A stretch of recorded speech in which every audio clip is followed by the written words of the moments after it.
ನಮಗೆ ನ್ಯಾಯ ಅನಿಸ್ತದೆ ಅದ್ರ ಪರವಾಗಿ ತೀರ್ಪು ಬರಬೇಕು ಅಂತ ಹೇಳಿ ಅದನ್ನ ನಾವು ಡಿಬೇಟ್ ಮಾಡ್ಲಿಕ್ಕೆ ಆಗೋದಿಲ್ಲ. ನಿಮಗೆ ಉದ್ದೇಶಗಳ ಬಗ್ಗೆ ಅನುಮಾನ ಇದ್ರೆ I will take that point. ನಾನು ಮಲ್ಲಿಕಾ ಅವರೇ ನಿಮ್ಮನ್ನು ಪ್ರಶ್ನೆ ಕೇಳ್ತೀನಿ. ಈಗ ಸರ್ಕಾರದಿಂದಲೇ ಚಿನ್ನಯ್ಯನ ಪರವಾಗಿ ವಾದವನ್ನು ಮಂಡಿಸ್ಲಿಕ್ಕೆ ನಾನು ಸಿಂಪಲ್ ಆಗಿ ಕೇಳ್ತಾ ಇದ್ದೀನಿ. ಚಿನ್ನಯ್ಯನ ಪರವಾಗಿ ಒಬ್ಬರು ವಕೀಲರಿದ್ದಾರೆ. ಈಗ ಶೂರಿಟಿ ಇತ್ಯಾದಿ ಅದನ್ನ ಅವ್ರು ಗಮನಿಸ್ತಾ ಇರ್ತಾರೆ. ಅವ್ರು ಏನು ಹೇಳ್ತಾರೆ? ಚಿನ್ನಯ್ಯ ಬೇಲ್ ಇವಾಗ ಸಿಕ್ಕಿರುವಾಗ ಆಚೆ ಬರೋಕೆ ಏನಾಗಬೇಕು, ಯಾವಾಗ ಬರ್ಬೋದು ಅನ್ನೋದ್ರ ಬಗ್ಗೆ ನಿಮ್ಮ ಹತ್ರ ಮಾತಾಡಿದ್ದಾರೆ ಮೇಡಮ್. ಬರ್ಬೇಕಂತೆಲ್ಲ ಮಾತಾಡಿಲ್ಲ. ಬೇಲ್ ಕೊಡಿಸಿದ್ದೀನಿ ಅಷ್ಟೇ ನನ್ನ ಕೆಲಸ. ನಾನು ಗೌರ್ಮೆಂಟ್ ಲಾಯರು. ನಾನು ಸೈನ್ ಹಾಕೋಕ್ಕಾಗಲ್ಲ, ಕರ್ಕೊಂಡು ಬರೋಕ್ಕಾಗಲ್ಲ. ನೀವು ಯಾವಾಗ ಕರ್ಕೊಂಡು ಬರ್ತೀರೋ ಆವಾಗ ಚೆನ್ನೈನ ಕರ್ಕೊಂಡು ಹೋಗಿ, ಇಷ್ಟೇ ನನ್ನ ಕೆಲಸ ಅಂತ ಹೇಳ್ತಾರೆ. ನೀವೇನ್ ಪ್ರಯತ್ನ ಮಾಡ್ತಿದ್ದೀರಾ? ಅಂದ್ರೆ ಶೂರಿಟಿನೋ ಬಾಂಡೋ ಇತ್ಯಾದಿ ಹಣ ಹೊಂದಿಸೋದು ಅದು ಏನ್ ಪ್ರಯತ್ನ ಮಾಡ್ತಿದ್ದೀರಾ? ಆಗ್ತಾ ಇದೆಯಾ? ಇಲ್ಲ ಮೇಡಮ್, ನಾನು ಮೈಸೂರು, ಮಂಡ್ಯ, ಮದ್ದೂರು ಎಲ್ಲ ಕಡೆ, ತಮಿಳು ಎಲ್ಲ ಕಡೆನೂ ಹೋದೆ ಮೇಡಮ್. ಯಾರು ಬರ್ತಾರೆ? ಇವಾಗ ರೆಡಿ ಇದ್ದಾರಂತಲ್ಲ ಗಿರೀಶ್ ಮಠಣ್ಣನವರು ರೆಡಿ ಇದ್ದಾರೆ. ಅವ್ರು ರೆಡಿ ಇದ್ದಾರೆ ಮೇಡಮ್. ರೆಡಿ. ನೀವು ಹೋಗಲ್ವಾ? ಇಲ್ಲ ಮೇಡಮ್, ಹೋಗಲ್ಲ. ಯಾಕೆ? ಇಲ್ಲ, ಯಾಕಂದ್ರೆ ನನ್ನ ಗಂಡನೇ ಅವ್ರ ಮೇಲೆ ಕೊಟ್ಟಿರೋದಲ್ವಾ. 4 ಜನ ಕರ್ಕೊಂಡೋಗಿ ನಾನು ಹಿಂಗೆ ಮಾಡಿರೋದು. ಅರ್ಧ ದಾರಿಯಲ್ಲಿ ಬಿಟ್ಟು ಗೆಡ್ಡ ಬಿಟ್ಕೊಂಡು ಬಿಚ್ಚೆ ಬೇಡ್ದಂಗೆ ಕೂತಿದ್ದಾರೆ ಮೇಡಮ್ ನನ್ನ ಗಂಡ. ಅವರು ಹೊರಗಡೆ ತಿರುಗಾಡಿಕೊಂಡಿದ್ದಾರೆ ಮೇಡಮ್. ಏನು ಮಾಡಕ್ಕಾಗದಿಲ್ವಾ? ಅವ್ರು 4 ಜನ ಹೇಳ್ದಾಗೆ ಗವರ್ಮೆಂಟ್ ಮಾಡ್ತಾರ, ವಕೀಲರು ಮಾಡ್ತಾರ. ಅವ್ರು ಬಡವರಿಗೆ ಏನ್ ನ್ಯಾಯನೂ ಇಲ್ವಾ ಮೇಡಮ್? ನಿಮ್ ದುಃಖ ಅರ್ಥ ಆಗುತ್ತೆ. ಇವಾಗ ಆಯ್ತು ಮೇಡಮ್. ಬೇಲ್ ಯಾಕೆ ಮೇಡಮ್ ಕೊಟ್ರ? ಬೇಲ್ ಬೇಡ ಮೇಡಮ್. ನನ್ನ ಗಂಡನಿಗೆ ಬೇಲ್ ಯಾಕೆ ಕೊಟ್ಟಿದ್ದಾರೆ? ಬೇಡ ನನ್ನ ಗಂಡನಿಗೆ. ಇಲ್ಲಿ 6 ತಿಂಗಳು ಇರ್ಲಿ. ಆದ್ರೆ 4 ಜನ ಹೋಗ್ಬೇಕು. ಹೋದ್ಸಲ ಡಿಬೇಟ್ ಅಲ್ಲಿ ನೀವು ಬಿಡಿಸ್ಬೇಕು ಅಂತ ಹೇಳಿದ್ರಲ್ಲ, ನಿಮ್ಮ ಮುಂದೆ ಹೇಳಿದ್ರಲ್ಲ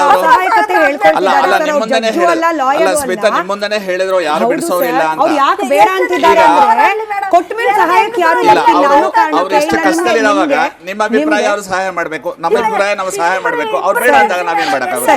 ಅದೇ ಇವ್ರು ಏನ್ ಕೇಳ್ತಿದ್ದಾರೆ ನನ್ಗೆ ಅರ್ಥ ಆಗುತ್ತೆ. ಬರ್ತಾ ಇಲ್ಲ ಮೇಡಮ್. ಅಲ್ಲ ಬರೋ ಅವ್ರು 4 ಜನ ಕಲ್ಲರ್ ಮಾಡಿದ್ದಾರೆ ನನ್ನ ಗಂಡನ. ಇವಾಗ ನಾನು ಕಲ್ಲರ್ ಅಂತೆ, ನಾವು ಕಳ್ಳರು. ಇಲ್ಲ, ಅವೆಲ್ಲ ಸುಳ್ಳಮ್ಮ. ಎಲ್ಲಿ ಹೋದ್ರು ಅದೇ ಮಾತು ಯಾರು ಹೇಳಿಲ್ಲ. ನೀವು ಊಹಿಸ್ಕೊತಾ ಇದ್ದೀರಾ ಅಷ್ಟೇ. ಅವರು ಸರ್ ಅವ್ರು ಹೇಳಿದ್ದು ಸುಳ್ಳು ಅನ್ನೋ ತರದಲ್ಲಿ ಮಾತಾಡಬೇಡಿ. ಅನುಭವಿಸಿದ್ದವರು ಅದನ್ನ ಸತ್ಯ ಹೇಳ್ತಿದ್ದಾರೆ. ಯಾವ ಪಿತೂರಿ ಸರ್? ಈ ಹೆಣ್ಮಗಳು ಕಣ್ಣೀರ್ ಪಿತೂರಿನ ಸರ್? ಮತ್ತೊಬ್ಬರ ನಡುವೆ ದ್ವೇಷ ತಂದು ಇಡೀ ಪ್ರಕರಣವನ್ನ ಹಾಳು ಮಾಡೋ ಪಿತೂರಿ ನಡೀತಾ ಇದೆ. ಇಲ್ಲ ಸರ್, ಈ ಕಣ್ಣೀರ್ ದ್ವೇಷ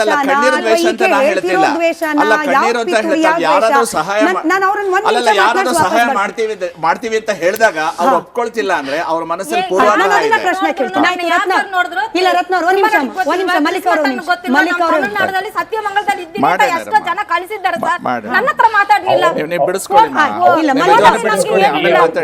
ನಿಮ್ಗೆ ಕೇಳ್ತಾ ಇದ್ದೀನಿ ನೋಡಿ. ಇವ್ರು ಏನ್ ಹೇಳ್ತಿದ್ದಾರೆ, ವಕೀಲರು ಏನ್ ಹೇಳ್ತಿದ್ದಾರೆ, ಇವಾಗ ಮಟ್ಟಣ್ಣನವರವರು, ತಿಮ್ರೋಡಿ ಅವರು ಎಲ್ಲರೂ ರೆಡಿ ಇದಾರಂತೆ ಚಿನ್ನಯ್ಯಂಗೆ ಬೇಲ್ ಕೊಡ್ಸಿ ಆಚೆ ಕರ್ಕೊಂಡ್ ಬರಕ್ಕೆ. ನೀವು ಒಪ್ತೀರಾ ಇಲ್ವಾ ಅನ್ನೋದು ಪ್ರಶ್ನೆ. ಇಲ್ಲ ಬೇಡ ಮೇಡಮ್. ಯಾಕೆ? ಅವ್ರು ಇನ್ನು 2 ತಿಂಗಳು ಜೈಲಲ್ಲಿ ಇರ್ಲಿ ಬೇಡ. ಯಾಕೆ? ಬಿಡ್ಸ್ಕೊಂಡ್ ಬರ್ಬೇಕು ನೀವೇ ಹೇಳಿದ್ದು. ಇಲ್ಲ ಬೇಡ ಮೇಡಮ್. ಆಚೆ ಬರ್ಬೇಕು ನೀವೇ ಹೇಳಿದ್ದು. ಬರ್ತಾರ ಮೇಡಮ್. ನಾವೇ ಅಂಗಡಿ ಮನೆ ಬಿಚ್ಚೆ ಬೇಡ್ತೀವಿ ಮೇಡಮ್. ನನ್ ಗಂಡನ ಉಳಿಸ್ಕೋಬೇಕಾದ್ರೆ ಆದ್ರೆ ಅವ್ರು ಬರ್ಬಾರ್ದು ಮೇಡಮ್. ಯಾಕಮ್ಮ? ಯಾಕೆ ಬರ್ಬಾರ್ದು?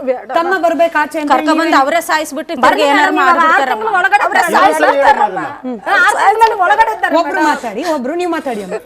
ಅವ್ರು ಕರ್ಕೊಂಡ್ಬಂದು ಸಾಯಿಸ್ಬಿಡ್ತಾರಮ್ಮ. ಅವ್ರು ನಮ್ ಕಣ್ಣು ತೋರ್ಸಲ್ಲ, ಕರ್ಕೊಂಡೋಯ್ತಾರ. ಹಂಗ ಸುಮ್ನೆ ಯಾರನ್ನೋ ಸಾಯಿಸ್ಬಿಟ್ರೆ? ಇಲ್ಲಮ್ಮ, ಸಾಯಿಸ್ಬಿಡ್ತಾರಮ್ಮ ಅವ್ನ. ಗ್ರೀಸ್ ಮಠನ ಆವಾಗ್ಲೂ ಸರಿಯಲ್ಲಿದ್ದಾರೆ ನೋಡಿ ಮೇಡಮ್. ನಮ್ಮ ಫೋನ್ ಅಲ್ಲಿ ಇದ್ದೀವಿ, ಅವರ ನೋಡ್ತೀವಿ. ನಾನ್ ಸತ್ಯ ಗೊತ್ತು. ನನ್ನ ಬಂದು ನೋಡಿದ್ರ ಇಲ್ಲ, ನನ್ಗೆ ಫೋನ್ ಮಾಡಿದ್ರ? ನಮ್ ನಂಬರ್ ಉಂಟು, ನನ್ನ ನಂಬರ್ ಉಂಟು ಅವ್ರ ಹತ್ರ. ನಿಮ್ಮ ಹೆಸರು ನಂಗೆ ಗೊತ್ತಿಲ್ಲಮ್ಮ. ಅವ್ರು ಹೇಳಿದ್ರೆ ನಾನು ಹೇಳಿದೆ ನಿಮಗೆ. ರತ್ನ ಮಾಡ್ತಿಲ್ಲ ಸರ್. ಅವ್ರ ಅನುಭವ ರೆಡ್ಡಿ ಅವ್ರ ಹತ್ರ ಇದ್ದಾರೆ, ಗ್ರೀಸ್ ಮಠನ್ ಹತ್ರ ಇದ್ದಾರೆ.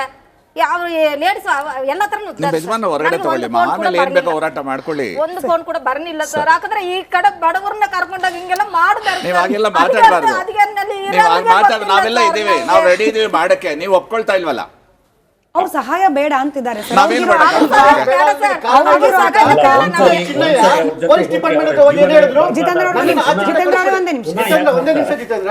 ಅವ್ರು ಏನಂತ ಕಂಪ್ಲೇಂಟ್ ಮಾಡಿದ್ರು ಇವರು? ಚಿನ್ನಯ್ಯ ನನ್ನ ಆಚೆ ಕಳಿಸಿದ್ರೆ ಇವ್ರು ನನ್ನ ಸಾಯಿಸ್ಬಿಡ್ತಾರೆ ಅಂತ ಹೇಳಿದ್ರು. ನನ್ನ ಮನೆಗೆ ಕಳಿಸ್ಬೇಡಿ, ಜೈಲಲ್ಲಿ ಇಟ್ಕೊಂಡ್ಬಿಡಿ ಅಂತ ಹೇಳಿದ್ರು. 184 ಸ್ಟೇಟ್ಮೆಂಟ್ ಅಲ್ಲಿ ಇನ್ನೇನಿದೆ ಇವ್ರದ್ದು? ಯಾವುದೇ ಬಹಳ ಇದೆ. ಇವರಿಂದ ಜೀವಾಪಾಯ ಇದೆ ಅಂತ ಹೇಳಿ ಇವತ್ತು ಫಸ್ಟ್ ಆಫ್ ಆಲ್ ನೋಡಿ 23ನೇ ತಾರೀಕು ಆಯ್ತು, ಇಲ್ಲಿವರೆಗೂ ಹೋಗಿ ಅಲ್ಲಿ ಬಿಡಿಸ್ತಕ್ಕಂಥ ಪ್ರಯತ್ನಗಳಾಗಿಲ್ಲ. ಇಲ್ಲಿ ಬಂದು ನಾಟಕ ಆಡ್ತಿರೋದು ಬಿಡಿಸ್ತೀವಿ ಅಂತ ಹೇಳಿ ಅಕಸ್ಮಾತ್ ಬಿಡಿಸಿದ್ರು ಏನ್ ನಾಟಕ ಯಾಕೆ ಆಡ್ಬೇಕು? ನಿಮ್ಗೆ ಹೇಳ್ತಿಲ್ಲ ಸರ್ ಅಲ್ಲ, ನಾಟಕ ಯಾಕೆ ಆಡ್ಬೇಕು? ನಿಮ್ಗೆ ಹೇಳ್ತಿಲ್ಲ ಸರ್ ಅಲ್ಲ, ಮತ್ತೆ ಇನ್ಯಾರಿಗೆ ಹೇಳ್ತೀರಾ? ತಿಮರೋಡಿ ಅವ್ರ ಬಗ್ಗೆ ಮಟ್ಟಣ್ಣನವರ ಬಗ್ಗೆ ಲ್ಯಾಂಗ್ವೇಜ್ ಸರಿ ಇಲ್ಲಪ್ಪ. ಈ ಶುಡ್ ಮೈಂಡ್ ಹಿಸ್ ಲ್ಯಾಂಗ್ವೇಜ್. ಇಲ್ಲ ಇಲ್ಲ ಒಂದ್ ನಿಮಿಷ ದೊರೆರಾಜ್ ಸರ್ ಅವ್ರು ನೀವ್ ಯಾಕೆ ಪ್ರವೋಕ್ ಆಗ್ತಿದ್ದೀರಿ ಸರ್? ದೊರೆರಾಜ್ ಸರ್ ನೀವ್ ಯಾಕೆ ಪ್ರವೋಕ್ ಆಗ್ತಿದ್ದೀರಿ? ಗೋಳು ಗೀಳೆಲ್ಲ ಮಾತಾಡಬಾರ್ದು. ದೊರೆರಾಜ್ ಸರ್ ಏನ್ what is this language? Third class language, slum language. Just listen to me sir. ಅವ್ರು ಹೇಳ್ತಾ ಇರೋದು ಮಟ್ಟಣ್ಣನವರವರು ಹಾಗೆ ತಿಮರೋಡಿ ಅವರು ನಾಟಕ ಏನಾದ್ರೂ ಮಾತಾಡಿದ್ರೆ ಅರ್ಥ ಇರ್ಬೇಕಾದ್ರೆ ಸುಮ್ಮನೆ ಯಾರ್ಯಾರಿಗೋ ಟಾಂಟ್ ಕೊಟ್ರೆ ಆಯ್ತು ಟಾಂಟ್ ಕೊಡಬಾರ್ದು. ನಿಮಗ್ ಕೊಡ್ತಿಲ್ಲ ಸರ್ ಅವ್ರು ಮಾತನಾಡ್ತಿರೋದು ಬೇರೆಯವ್ರದ್ದು ನಾಟಕ ವಿಚಾರ. ಮಾಡ್ತಿದ್ದಾರೆ, ಯಾಕೆ ನಾಟಕ ಮಾಡ್ಬೇಕು? ಏನ್ ನೀವೇ ಲಾಭ? ಅಲ್ಲ, ಭಾಷೆ ಬಗ್ಗೆ ಗಮನ, ಭಾಷೆ ಬಗ್ಗೆ ಗಮನ. ಇಬ್ಬರದು ವಾಯ್ಸ್ ಕಟ್ ಜಿತೇಂದ್ರ ಅವ್ರ ಸ್ಕ್ರೀನ್ ಅಲ್ಲಿ ಇಬ್ಬರದು ವಾಯ್ಸ್ ಕಟ್ ಆಗಿದೆ. No no no this is not done sir, this is not. ನೋಡಿ ಇವತ್ತು ಆ ತಾಯಿ ಹೇಳ್ತಿರೋದು ಕರೆಕ್ಟ್ ಆಗಿದೆ. ಇವ್ರು ಏನಾದ್ರು ಆಚೆ ಕಡೆಗೆ ಕರ್ಕೊಂಬನೆ ಮೊದಲು ಚಿನ್ನಯ್ಯನ ಸಾಯಿಸ್ಬಿಡ್ತಾರೆ. ಯಾಕೆ ಅಂತ ಹೇಳಿದ್ರೆ ಚಿನ್ನಯ್ಯ ಹೇಳಿದ್ದು ಅಷ್ಟೇ. ಆ ತಾಯಿ ಬಗ್ಗೆ ಇನ್ನೊಂದ್ಸರಿ ಕೇಳಿ. ನೀವ್ ಹೇಳಿದ ಮಾತು ನಾನು ಮೊದಲೇ ಹೇಳಿದೆ, ನಾನು ಹೇಳಿದೆ ಆ ಮಾತು, ಈಗ ನೀವ್ ಹೇಳ್ತಾ ಇದ್ದೀರಾ. ಚಿನ್ನಯ್ಯ ಹೇಳಿದ ಮಾತು ಸರ್ ಜಿತೇಂದ್ರ ಅವ್ರ ಸಮಯ. ಜಿತೇಂದ್ರ ಅವ್ರು ಹೇಳಿ. ಅದೇ ಈ ಅವರು ಚಿನ್ನಯ್ಯನ ಮನೆಯವರು ಹೇಳ್ತಾರೆ, ಯಾಕೆ ಅವ್ರ ಆತರ ಅನುಭವ ಆಗಿದೆ ಹೇಳಿದ್ರೆ, ಒಂದ್ಸರಿ ಹೋಗಿ ಚಿನ್ನಯ್ಯ ಮತ್ತೆ ಅವರ ಕುಟುಂಬ ಬರ್ಬಾದಾಗಿದೆ. ಒಂದು ಹಂತದಲ್ಲಿ ಜೀವನ ಏನು ಖಾಲಿ ದೇಹ ಇರುವುದಲ್ಲ, ಅವರು ಬದುಕನ್ನೇ ಕಿತ್ಕೊಂಡಿದ್ದಾರೆ ಬುರುಡೆ ಷಡ್ಯಂತ್ರಿಗಳ ಸಹವಾಸ ಮಾಡ್ಕೊಂಡು. ಇನ್ನು ಪುನಃ ಅವರ ಬಳಿಗೆ ಹೋದ್ರೆ ಯಾಕೆ ಹೋಗ್ತಾರೆ? ನಾವು ಏನು ಭಾವನಾತ್ಮಕವಾಗಿ ಅಂತಲ್ಲ, ಬದುಕಬೇಕು ಅಂತಾದ್ರೂ ಈ ರೀತಿಯಾಗಿ ಅವರು ಹೇಳುವಂತದ್ದು ಸ್ಪಷ್ಟವಾಗಿದೆ, ಸರಿಯಾಗಿದೆ. ಅವ್ರು ಬೇಕಾದ್ರೆ ಜೈಲಲ್ಲೇ ಇರ್ಲಿ, ಈ ದುಷ್ಟರಿಂದ ದೂರ ಇರಿ ಅಂತ ಅವ್ರ ಭಾವನೆಯಲ್ಲಿ ಆ ರೀತಿ ಅವ್ರಿಗೆ ಮನಸ್ಸಿಗೆ ಆ ತರ ಬಂದಿದೆ. ಹಾಗಾಗಿ ಅವರು ಆ ನೋವನ್ನ ತೋಡಿಕೊಳ್ತಾ ಇದ್ದಾರೆ. ಹಾಗೆ ಅವ್ರು ಆ ನೋವನ್ನ ತೋಡಿಕೊಳ್ಳುವ ಅವರ ಏನು ಹಕ್ಕು ಕೂಡ ಇವರು. ಹಾಗಾಗಿ ಇವರು ಚೆನ್ನೈನ ಮನೆಯವರು ಹೇಳುದ್ರಲ್ಲಿ ಯಾವ ತಪ್ಪಿಲ್ಲ. ಆದ್ರೆ ನನಗೆ ಚೆನ್ನೈನ ಬಗ್ಗೆ ಯಾವುದೇ ಮರುಕ ಇಲ್ಲ. ಯಾಕೆ ಹೇಳಿದ್ರೆ, ಒಂದು ಆಮಿಷ ಕೊಟ್ಟಕ್ಕೋಸ್ಕರ ಅಷ್ಟು ದೊಡ್ಡ ಕ್ಷೇತ್ರದ ಮೇಲೆ, ಕುಟುಂಬದ ಮೇಲೆ ಅಂತಹ ಕೊಂಡು ಕೇಳರಿಯದ ಆರೋಪವನ್ನು ಮಾಡ್ತಾರಾದ್ರೆ ಅವ್ರಿಗೆ ಚಿನ್ನಯ್ಯನಿಗೆ ಸಿಗ್ತಾ ಇರೋದು ಇದು ಸಣ್ಣ ಶಿಕ್ಷೆ ಅಂತ. ಮುಂದೆ ತನಿಖೆ ಆಗ್ಬೇಕು, ತನಿಖೆ ಪ್ರೂವ್ ಆದ್ಮೇಲೆ ನಿಜವಾದ ಶಿಕ್ಷೆ ಸಿಗ್ತದೆ. ಆದ್ರೆ ಚೆನ್ನೈನ ಮನೆಯವರಿಗೆ ಆಯ್ತಲ್ಲ ಆ ನೋವು, ಮತ್ತೆ ಇವರು ಷಡ್ಯಂತ್ರಕ್ಕೆ ಸೇರ್ಪಡೆ ಆದ್ರಲ್ಲ, ಅದರ ಬಗ್ಗೆ ತುಂಬಾ ನೋವಿದೆ, ವಿಷಾದ ಇದೆ. ಸರಿ ದೊರೆರಾಜ್ ಸರ್, ನನಗೆ ಈಗ ಮುಂದಿನ ವಿಚಾರದ ಬಗ್ಗೆ ನನಗೊಂದಷ್ಟು ಮಾಹಿತಿ ಬೇಕು. ಈಗ 28/11/2025 ಕೋರ್ಟ್ ಏನು ನಿರ್ಧಾರವನ್ನು ಪ್ರಕಟಿಸಿದೆ, ಬಲವಂತದ ಕ್ರಮ ಬೇಡ, SIT ತನಿಖೆ ಮುಂದುವರಿಲಿ, ಸಿಂಪಲ್ ಅಂಡರ್ಸ್ಟ್ಯಾಂಡಿಂಗ್. ಈಗ SIT ತನಿಖೆ ಮುಂದುವರಿಬೇಕು ಅಂತಂದ್ರೆ ಈ 4ರನ್ನ ಕೂಡ ವಿಚಾರಣೆಗೆ ಒಳಪಡಿಸಬೇಕು. Are they ready? ವಿಚಾರಣೆಗೆ ಒಳಪಡಲಿಕ್ಕೆ ರೆಡಿ ಇದ್ದಾರೆ. ಬಲವಂತದ ಕ್ರಮ ಬೇಡ ಅಂತಂದ್ರೆ ಅರೆಸ್ಟ್ ಮಾಡೋ ಹಾಗಿಲ್ಲ. ನಾನು ಜಯಂತನ ಪರವಾಗಿ ವಕಾಲತ್ ಹಾಕಿದ್ದೇನೆ. ಅವರು ಒಬ್ಬರ ವಿಚಾರವನ್ನು ನಾನು ವಹಿಸ್ಕೋಬಹುದು, ಬೇರೆಯವರೆಲ್ಲ ನನ್ನ ಸಂಪರ್ಕದಲ್ಲಿ ಇದ್ದಾರೆ, 5-6 ತಿಂಗಳಿಂದ ಇದ್ದಾರೆ. ಆದರೆ ಅವರನ್ನ ಕೇಳದೆ ನಾನು ಯಾವುದೇ ಒಪ್ಪಿಗೆ ಹೇಳ್ಕೊಡಕ್ಕಾಗಲ್ಲ. ಜಯಂತ ಪ್ರಕಾರ ಸತ್ಯ ಹೊರಗಡೆ ಬಂದೇ ಬರುತ್ತೆ, ನಾವೆಲ್ಲರೂ ಹೊರಗಡೆ ಬರ್ತೀವಿ. ಈ ಪ್ರಕರಣ ಇದರಲ್ಲಿ ಏನೂ ಆಗೋದಿಲ್ಲ. ಅವರು ನನ್ನ ಹತ್ರ ಹೇಳಿದ್ದನ್ನು ನಾನು ನಿಮಗೆ ರಿಪೀಟ್ ಮಾಡ್ತೀನಿ. ಸರ್, ಬುರುಡೆ ತಂದದ್ದು ಚಿನ್ನಯ್ಯ ಆಗಲಿ ನಾನಾಗಲಿ ಯಾರನ್ನೂ ಮರ್ಡರ್ ಮಾಡಿ ತಂದಿಲ್ಲ. ಯಾವ ಸಮಾಧಿಯಲ್ಲಿ ಹೂತು ಹಾಕಿದಾರೋ ಅದನ್ನು ಕಾನೂನುಬದ್ಧವಾಗಿ ಅಥವಾ ಕಾನೂನು ಪ್ರಕಾರ AC ತಹಸೀಲ್ದಾರು ಅವನ್ನೆಲ್ಲ ತಂದು ಎಕ್ಸಿಬಿಷನ್ ಮಾಡಿ ನಾನು ಬುರುಡೆ ತಂದಿದ್ದಲ್ಲ. ಯಾವುದೇ ಲ್ಯಾಬ್ರೇಟರಿಗೆ ಹೋಗಿ ದುಡ್ಡು ಕೊಟ್ಟು ಬುರುಡೆನ ತಂದಿದ್ದಲ್ಲ. ಅಥವಾ ನಾನು ಹಣ ಮಾಡಬೇಕು ಅಥವಾ ಇನ್ನೊಬ್ಬರು ನಷ್ಟ ಮಾಡಬೇಕು ಅನ್ನೋದು ನನ್ನ ಉದ್ದೇಶ ಅಲ್ಲ. There is no cheating, there is no fraudulent intention, there is no misrepresentation, there is no intention of causing wrongful loss or wrongful gain. ನಮ್ದೇನು ತಪ್ಪಿದೆ, ಅನೇಕ ವರ್ಷಗಳಿಂದ ಅಲ್ಲಿ ಹತ್ಯೆಗಳು, ಅಪಹರಣಗಳು, ಅತ್ಯಾಚಾರಗಳು ಆಗಿದೆ. ಅದು ಎಲ್ರಿಗೂ ಗೊತ್ತಿದೆ. ಅದನ್ನ ಇಲ್ಲ ಅಂತ ಯಾರೂ ಹೇಳಕ್ಕಾಗಲ್ಲ. ಸಾಬೀತಾಗಬೇಕು ಯಾರು ಅನ್ನೋದು ಗೊತ್ತಿಲ್ಲ. ಆದ್ರೆ ಎಷ್ಟೋ ಸಲ ನಾವು ಅಧಿಕಾರಿಗಳನ್ನ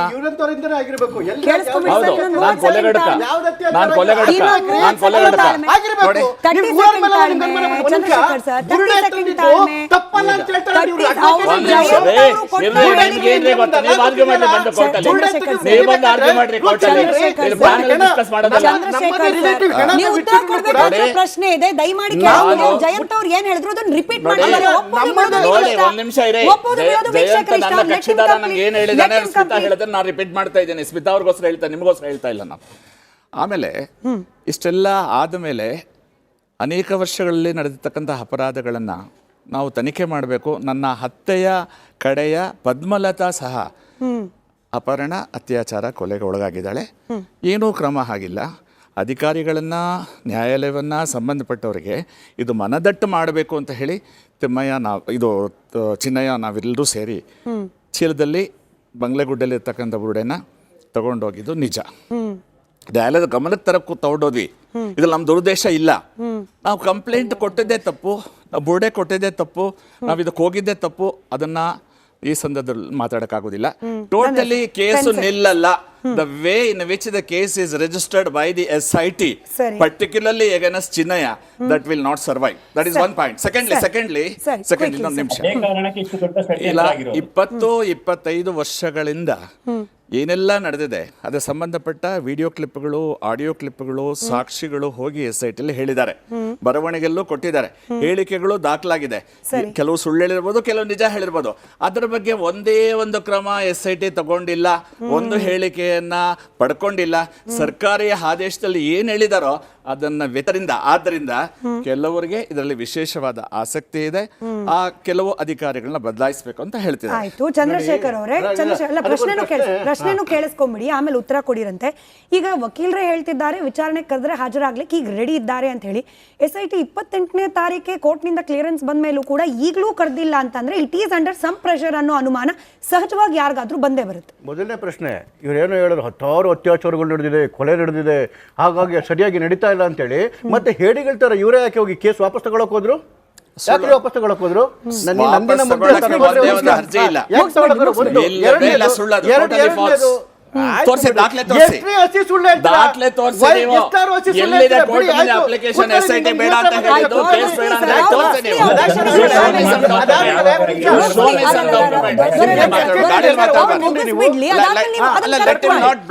You should show the document.